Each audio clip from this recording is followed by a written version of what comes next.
Ճոշտ օբյեկտը, որի մասին որ խոսենք SCP-106, օբյեկտի կլասը կետր, կալանքի հատուկ պայմաններ, SCP-106-ի հետ ֆիզիկական շփումը աշկելվում է ցանկացած անկամանքներում, ֆիզիկական շփման թույլտվությունը կարող է տրվել միայն O5 խորհրդի 12 անդամներից առնվազն 8-ի համաձայնությամբ, նշված շփումը պետք է իրականացվի AR երկրորդ առավելագույն անվտանգության վայրերում եւ միայն բոլոր անձնակազմի տարանումից հետո, բացառությամբ տարածքի գործողությունների համար անհրաժեշտ է անձնակազմի բոլոր անձնակազմը, հետազոտական անձնակազմ, անվտանգության աշխատակիցներ, T-կլաս եւ այլն, պետք է պահպանեն 60 մետր հեռավորություն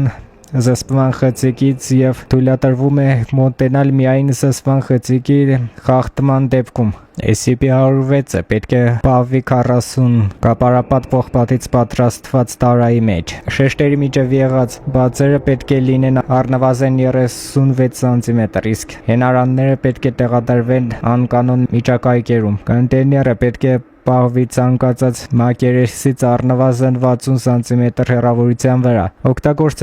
օգտագործելով LOAD էլեկտրամագնիսական լևիտացիայի սարք։ Երկրորդային մեկուսացման տարածքը պետք է բաղկացած լինի 16 գնդաձև բջիջներից, որոնք լցված են տարբեր հեղուկներով եւ մակերեսների ու հենարանների պատահական դասավորությամբ, այլն նաեւ պետք է ագեցած լինի ավտոմատ լուսավորության համակարգով, որը կարող է լուսավորել ամբողջ երկրորդային տարածքը 80,000 լյումեն լուսային հոսքով, առանց մաշտու միջամտության ակտիվանալու դեպքում։ Երկու մեկուսացման տարածքներն էլ պետք է հսկվեն շուրջօրյա SCP-106-ից 200 մետր շարավով տարածքի պարփակման խցերի, անձնակազմի կամ տարածքի այլ տարածքների վրա կոռոզիայի ցանկացած նշան պետք է հաղորդվի տարածքի անվտանգության ծառայությանը։ SCP-106-ի կողմից դուրս բերված իրերը եւ անձնակազմը ավտոմատ կերպով համարվում են կորած կամ զոհված ծառայողական պաշտականությունները կատարելիս,